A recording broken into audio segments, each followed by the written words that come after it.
Usap-usapan ngayon sa social media ang hiwalayan ni Andy Eigenman at Filmar Alipayo. Bago ang lahat, huwag niyong kalimutang mag-subscribe at pindutin ang notification bell para maging updated sa ating mga susunod na video.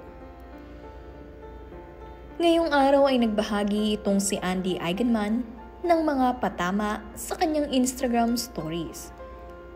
Sabi nga nito sa kanyang post, "I just found out it's the year of the snake.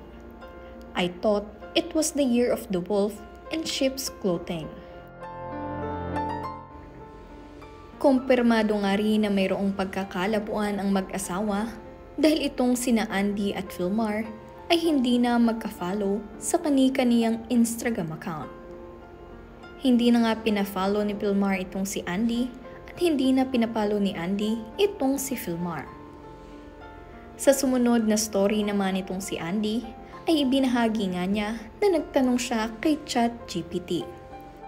Noong magkaaway nga kasi sila ni Papa Filmar ay mayroong isang friend na babae nitong si Filmar Alipayo ang nag-comfort dito habang silang dalawa ay nag-aaway. Kaya naman ang atensyon nitong si Papa Filmar ay nabaling sa kanya. Sabi nga rin ni Andy ay mas naiintindihan pa raw siya nitong si ChatGPT. Dahil sobrang disrespectful naman talaga at napakasakit ang ginawa nitong si Papa Filmar at ng kanyang kaibigan. Grabing disrespect nga ang natanggap nitong si Andy kaya naman naghahanap siya ng validation. At dito niya nga ito nakuha kay ChatGPT dahil ang kanyang feelings ay valid.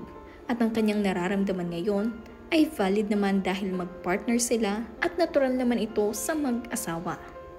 Ngunit ang hindi lamang maintindihan ng iba ay bakit kailangan pang makisali sa pag-aaway ng mag-asawa. Kaya naman itong si Andy ay may nafe-feel na discomfort sa kaibigan na babae na ito ni Papa Filmar. Sabi nga rin itong si Andy, but also, maybe she could be thinking, "You said you were broken up, and he said you went crazy for having feelings. So I'd be on his side 100%, cause I don't give a about you or your little children. Cause you crazy, and I'm most definitely not doing this, cause I am actually toxic as. But maybe that's just me, since I am the crazy one." Ibinahagi nga rin itong si Mama Andy na ang kanyang pinagkakaabalahan ngayon ay ang pagbabantay kina Lilo at Kowa. Kung ano man nga ang pinagdaraanan ngayon ni Mama Andy ay hindi niya ito ipinapakita sa mga bata dahil hindi pa naman naiintindihan nila ang nangyayari sa kanila ni Papa Filmar. Ngayon ay focus lamang itong si Andy sa kanyang mga anak at sa kanyang sarili.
Sa Instagram account naman nga nitong si Papa Filmar ay wala naman siyang mga kakaibang ibinabahagi.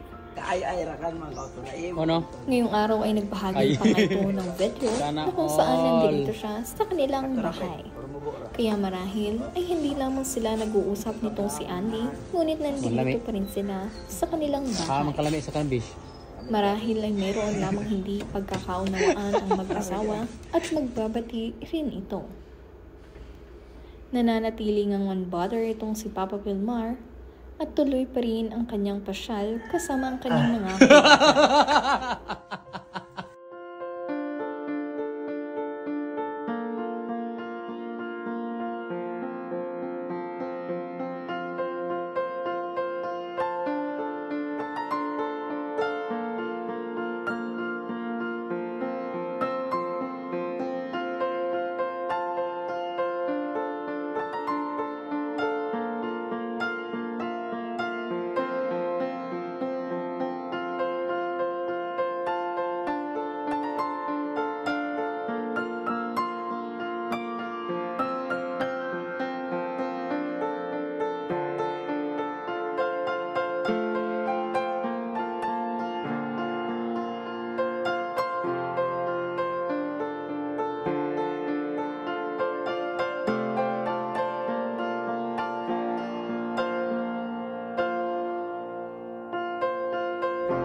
Narito naman nga ang ilan pang mga story ni Mama Andy ngayong araw na talaga namang kahina-hinala na mayroon siyang pinagdadaanan.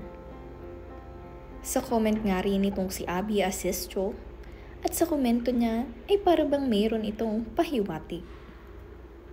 Kapansin-pansin nga rin ng mga netizens ang mga iba pang post nitong si Andy.